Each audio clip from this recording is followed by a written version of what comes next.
The place, the Flesh and Blood World Championships, Barcelona 2023. On the table, a potential prize of $100,000.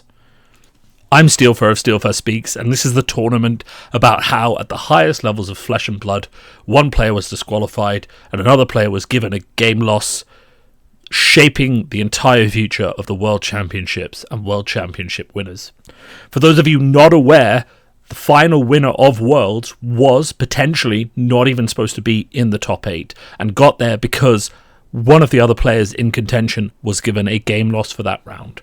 I'm here to tell you why that happened and why controversy constantly courts all players in Flesh and Blood who are looking to split prizes and get that kind of value out of it. So to set the scene a bit better, I'm obviously not going to give the names of the players. You could look them up if this is what you're interested in. I just don't believe in delving into that detail. But player 1 is the one in contention for the top 8, and player 2 is in contention for the top 32, potentially the top 16. And they're in there winning in game, with one potentially going on to get the chance at $100,000. In this situation, if the game goes one way, both players stand of making lots more money than if it goes the other way. If the player in contention for the top 8 loses, he not only loses out at the chances of first place, but he also loses out on thousands of dollars. And if the other player loses, he possibly loses out on $2,000. So in one situation, both players do well for themselves. In the other situation, one player could earn a monumental amount of money. It makes sense for there to be some sort of prize split, right? A lot of people would say, logically, let the guy who's going into the top 8 win. Give him that chance at $100,000, and maybe you get a percentage of those prizes, right? Flesh and Blood rules do not allow for that, and this is how one of those players got disqualified. So let's start off with just an analysis of what the Flesh and Blood rules actually say about prize splitting and bribery and being disqualified, right?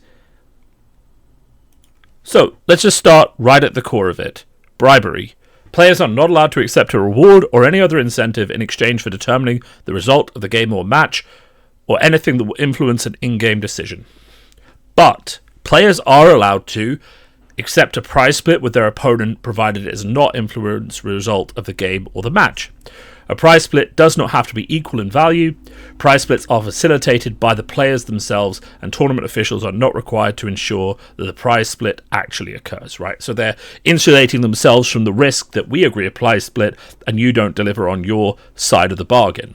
But the rules clearly say prize splits are allowed. However, and this is relevant to our situation, they are not allowed to influence the result of the game or the match. So what does that actually look like? We're going into a very high-stakes game for, say, £2,000 at the end of it. Now, both players want that £2,000. We want to make some money from the tournament we've travelled a lot to do. But putting that all on the line for the game, win or lose, that's a lot of money. So, rather than me saying, hey, I might want that £2,000, I say, hey, why don't we take £1,000 each? And then we walk away from the game, and everyone's happy, right? But this is very important. At no point during that discussion did I say, I will lose this game to you so that you can win the tournament and I will get the money, okay? I just said, regardless of who wins, that's what happens, okay? We both get an equal split. One is legal in Flesh and Blood, in a sense, and the other is not. So, the finals of a PTI, if I turn to you and I say, hey, let's just split the winnings, okay? Winner gets the PTI, but we split the price of the gold foil, right? You know, we're not changing the match. We're not changing the outcome of the match. We're not discussing the outcome of the match. All we're doing is saying, hey, we're going to change the way the prizes are given out for this match. And that is, according to most people, acceptable in the world of Flesh and Blood. Now, it's worth bringing into account here because this is going to become relevant later. Not everyone, especially not everyone in the judging community, agrees with that interpretation. Some people would rather that prize splits were not discussed until after the result of the match had been determined because they believe that any discussion of a prize split influences the outcome of the match. However, you know, as anyone from any TCG will tell you, discussing a prize split after you've already won the prize is not a very likely outcome to happen. So most prize split discussions will happen before the game. So it's just worth being aware that when you're discussing a prize split, you can't really discuss the outcome of the match in any way. If you want to discuss a prize split with your opponent, the best thing to do is to discuss splitting the eventual prizes that both of you might receive with no mention of how the game might go, and then proceed to play the game and split the prizes based on what happens. Now, this disagreement among judges does become relevant to our situation, because if you listen to what both players on either side of this said, you'll see that there's an element of judge individuality and opinion being reported by both players.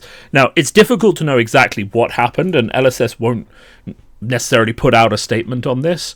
But, one player says, I proposed a split, we agreed to split, and then a judge overheard us talking about it, assumed there was some element of bribery in terms of me taking a larger split to concede the game, and DQ'd me from the tournament, right? That's what one player says. And the other player says, we agreed to split, the head judge didn't like that we'd agreed to split, and, punished us for it, right? But both of them say, and this is where things get interesting, that a judge was consulted originally about how they should discuss the split before they actually discussed the split, right? So imagine this situation. We go to a judge. I go to a judge separate from the table, so I'm not influencing my opponent at all, and I just ask for a clarification. Hi, judge. I'm thinking about asking for a prize split with my opponent. How do I do that? Now, if I do what that judge tells me, and then the head judge overhears that conversation and punishes me for it, we have a huge problem. Because I'm acting off best information from a trusted source, aka a judge, that what I'm doing is allowed, right? And within the rules of the game, what I'm doing is allowed. If the head judge then exercises his own individual opinion and overrules that judge, is it still fair that I should be punished for what that judge has told me to do? Now, that's a pretty big question. I would argue not, right? But we're still in this situation. So, from what I have pieced together from talking to both players and people around them, really what we're looking at here is a case of communication errors, right? One player suggests a prize split, the other person thinks that a prize split is more than they think they are, and the other player thinks that because of the discussion of the prize split, they have won the game, right? Which the judge then determines amounts to bribery, right? Now that's just basically how I think it went down, and I think if we talk to enough people, that'll be how it went down. Because at this juncture, one of the players was in contention for the top 8, there was no value in the other player necessarily winning the game. And I think that the person in the contention for the top 8 took the discussion of a prize split to include a concession. Now, whether that was hinted at or not, I don't know.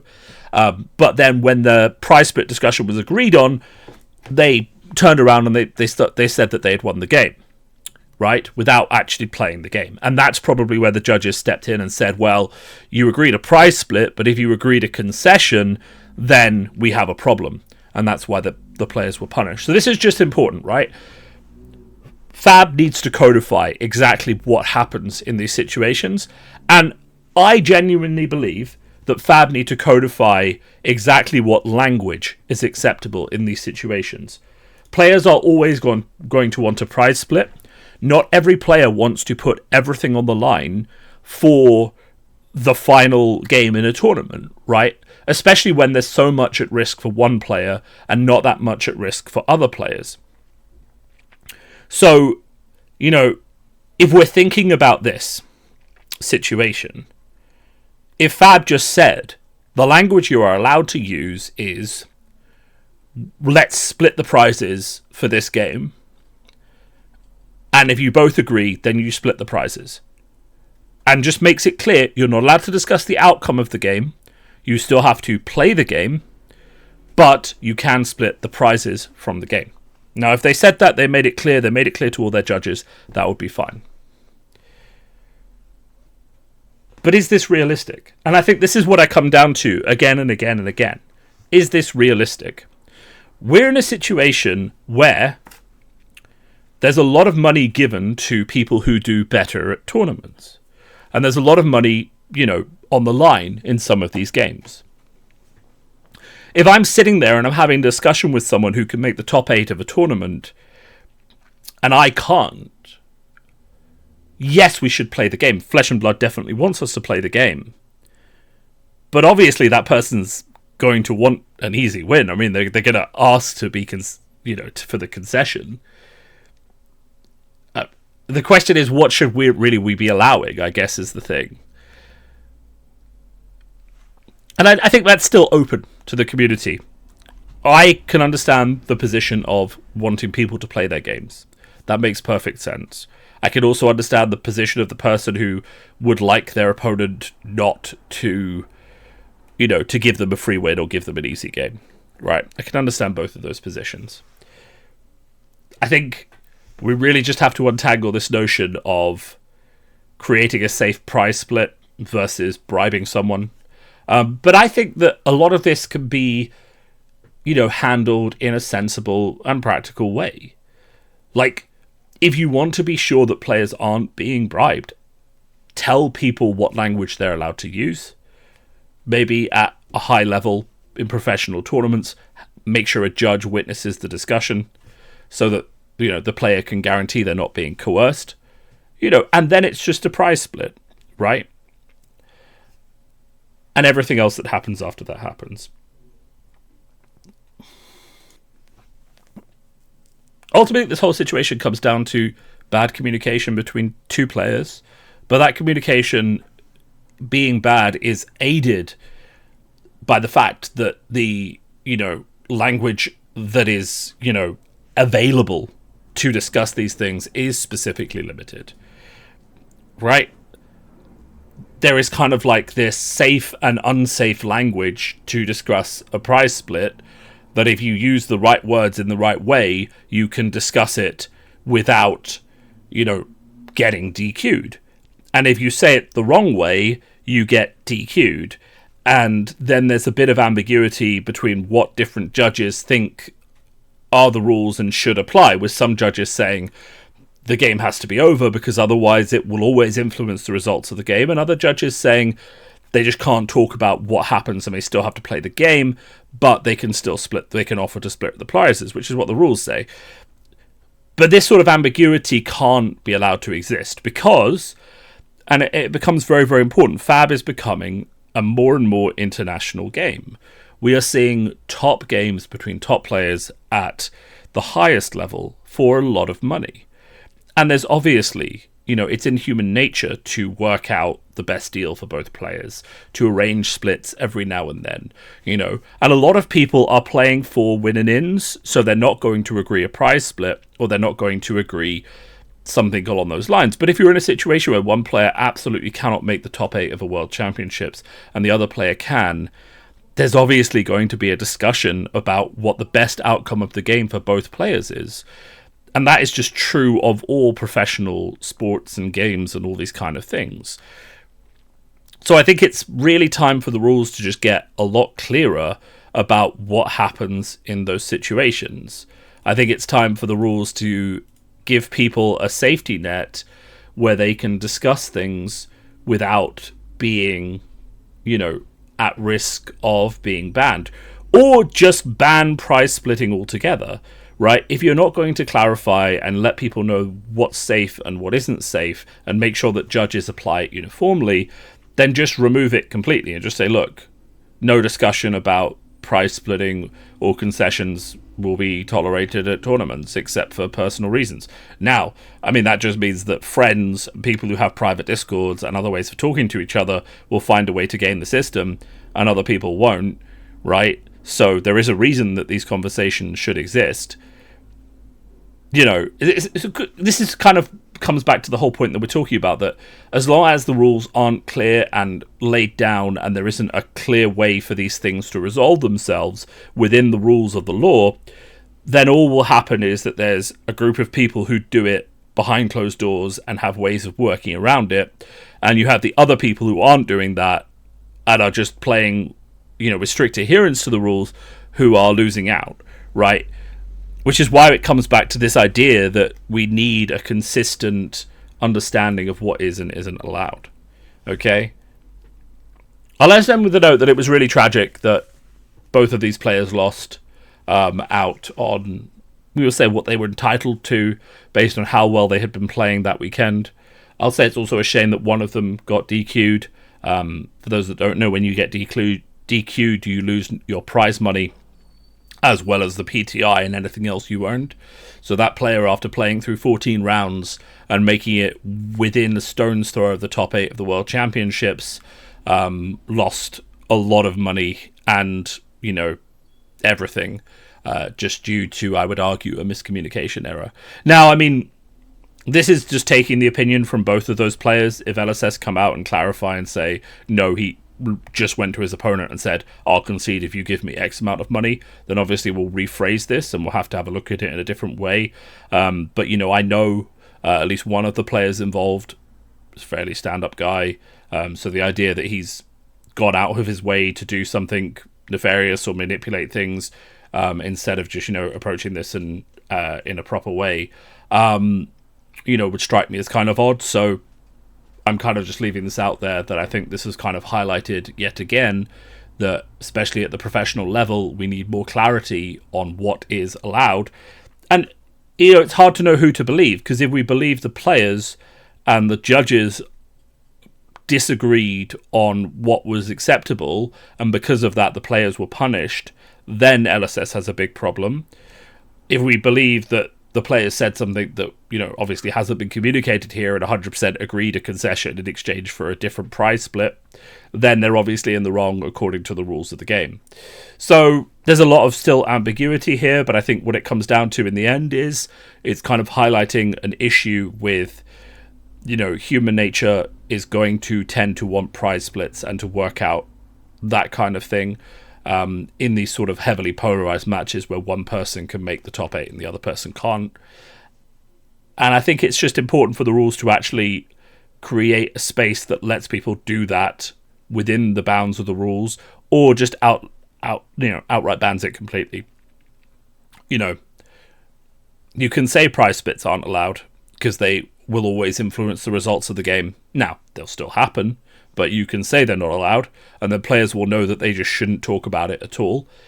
I think the real issue with this situation is that players thought they were discussing it in a safe way, and they asked judges how to talk about it, and they thought they were discussing it in a safe way, and ultimately they weren't. And that's what it comes down to, I think, based on what I've heard from both the players, and that's why I think it's something that needs action from the rules team, and I think it needs to be addressed and looked at. And also, if it turns out that one of his judges told this player that it was okay to say what he said to his opponent, and his opponent misinterpreted him, or another judge decided that actually what they said wasn't okay, then I think his DQ needs to be removed. I'll go as far as to say that. I think that if a judge tells me something is acceptable to do at a tournament and I act on it, and the head judge comes along later and says, hey, you shouldn't have done that, well, I'm sorry, but your judge team, who you train and you're responsible for, told me that my actions were acceptable. And as long as that's the case, I shouldn't be punished for that. I should be corrected. I should be taught, but not punished. And your judges should be corrected and taught as well. And if it turns out that I did do something wrong, and I did something that the judges said wasn't okay, well, that's different. I get punished for that, and that's my own responsibility. But I think it's just important to understand that distinction, and I think we need to understand, through further analysis and maybe some clarification from the head judge at the tournament as to why this action was taken, as to what exactly happened here, because there's a lot of conflicting discussions at the moment. But that's what happened. One DQ. There was actually another DQ that we'll also talk about, but that one DQ, one game loss, which affected the entire outcome of the World Championships in Barcelona, and, of course, the receiver of $1,000.